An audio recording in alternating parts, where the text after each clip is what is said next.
Well, I decided to travel the Mormon Trail to try to answer some questions about my past that I had been exploring recently. So I left the Mormon Church when I was quite young, late teen years. Prior to that, it was more a social thing for me. I grew up in a small Utah town, so all of my friends were part of the Mormon Church, and it was just part of the social fabric. But when I left high school, I left the church. And many decades later, in my 40s, I started to question that, and I started to explore my culture, and I started to explore my roots, and I started to ask myself questions like, why do I have these opinions, and why do I think the way I do, and why do I act the way I do, and what are my values? And all of those things led back to the roots of the Mormon Church. I'm sixth generation Mormon.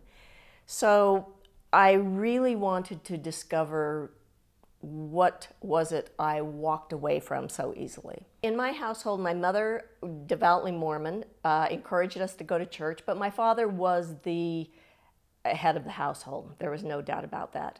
When my parents had a bit of a strained marriage, and it was all around the church.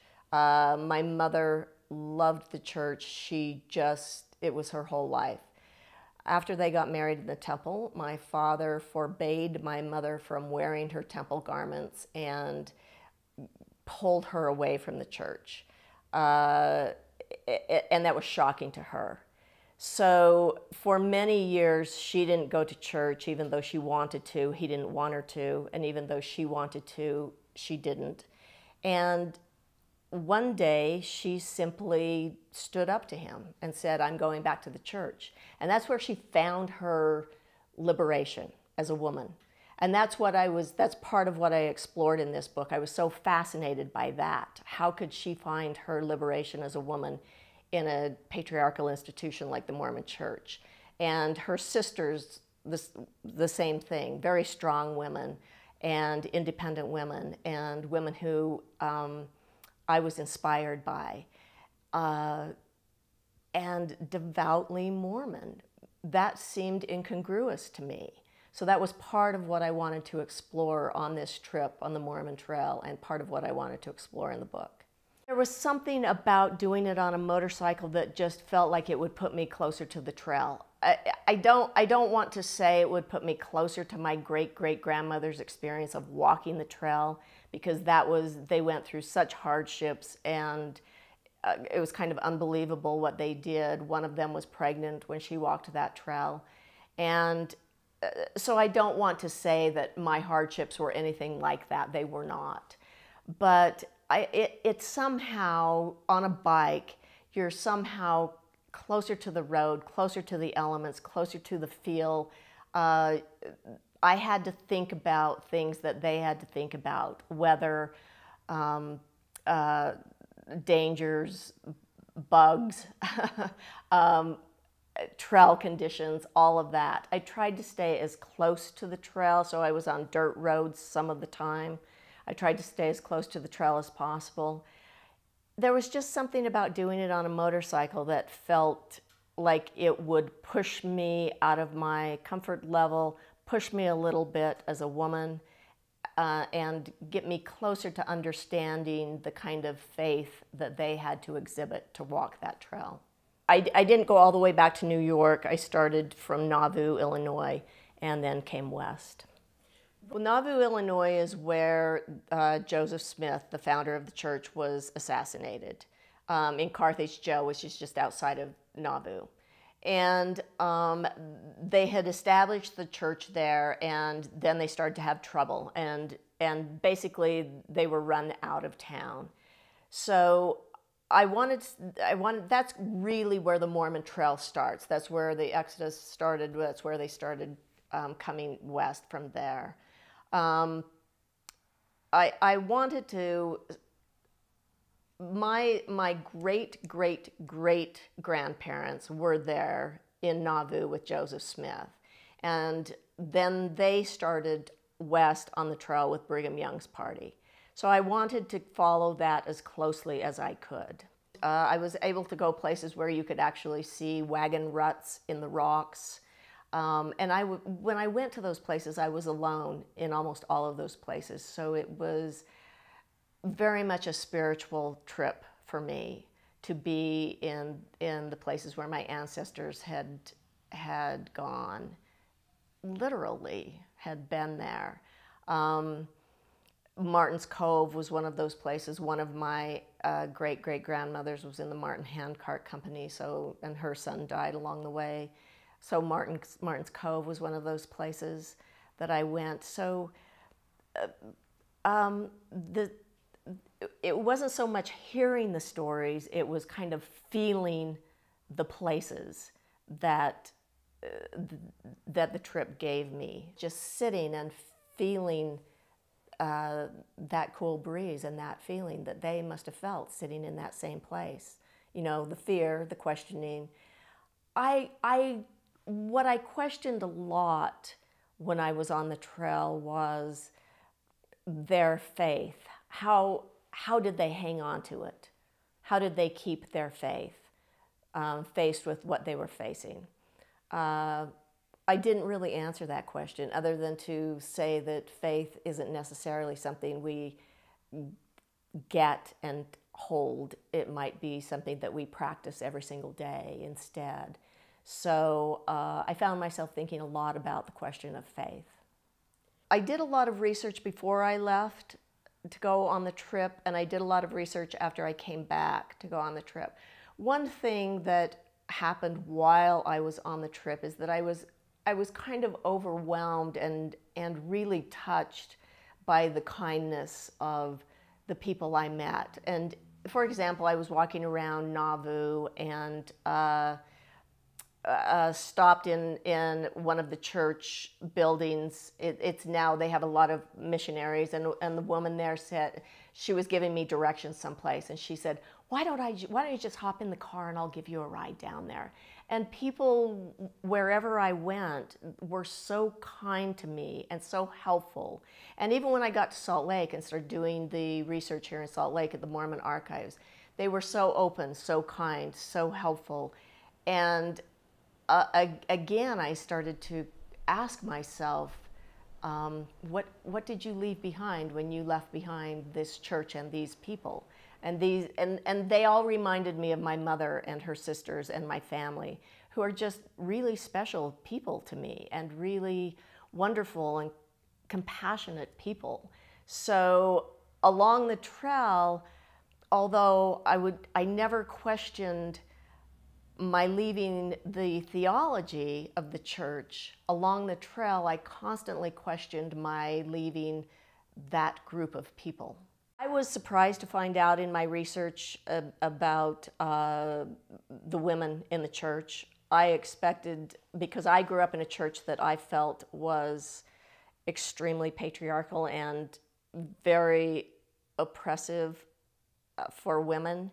So I was surprised to find out in the church that women held a lot of power at one point in time. I found that in the mid to late 1800s, the women in the Mormon church had a very strong role.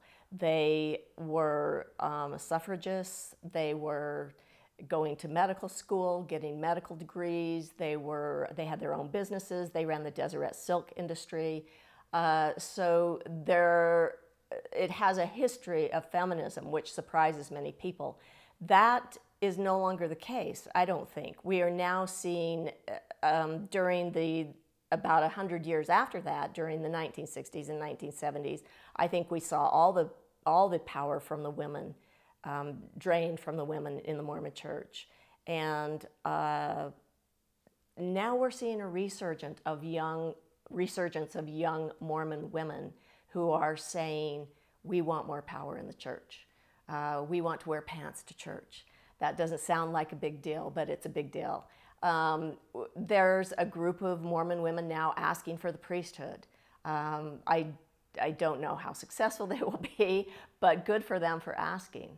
So that was one of the questions all throughout the book that I wanted to explore was, for me, as a woman, the Mormon church felt oppressive, so I left. So I was curious about why don't those women just leave? And they don't. They stay there and they fight for their rights, and I think that's great. The trail made a big impact in the way I thought about the church, but at the same time didn't really change my position in the church. So traveling the trail gave me an understanding of my mother's position and other women in my family. But one thing I did know when I finished traveling the trail is that there are parts of me that are undeniably Mormon, and that will never change. My values were formed by that. My opinions were formed by that. Even my opinions that rebel against it. It's so much of who I am, and so much of the way I think about the West, and so much of the way I think about this place, all Mormon. So even though I don't attend church, and I don't consider myself a Mormon anymore, it's everything I am is part Mormon. When I first wrote the book, gave it to my editor, she sat across from me, gave her the first draft. She sat across from me and she said, something's missing. And I said, I don't know what. And she said, well, your father, haven't mentioned your father at all. And I said, oh, well, he's not really a part of the book. She said, I bet he is. So I went back and explored my relationship with my father, because it's very much a part of, probably a part of why I left the church, was his attitude toward the church growing up.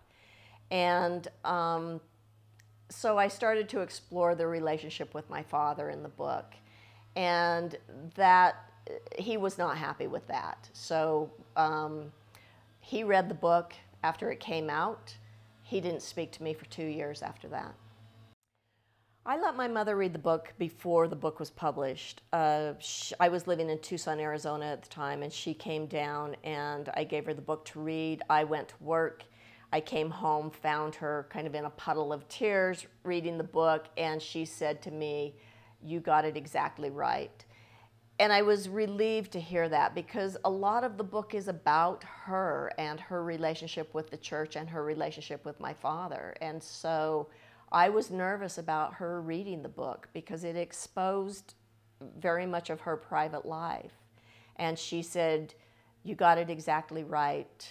I feel good about it." And so that was, to have her blessing mattered a great deal to me. I usually don't let anyone read my work other than editors and people who are giving me feedback before it's published, but it mattered to me that she did.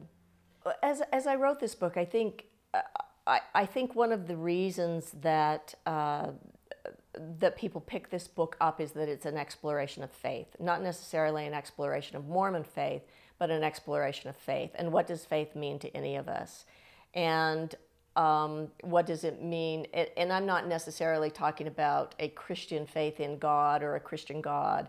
I'm talking about what faith means to us on a day-to-day basis, whether that's a faith in a religion, or just faith in the universe, or just faith in humanity, whatever it is. So as I wrote the book, I think its universal appeal beyond the question and the weirdness and the strangeness of Mormonism. And I've had people say to me, I picked up the book and I understand Mormonism in a way I didn't get it before.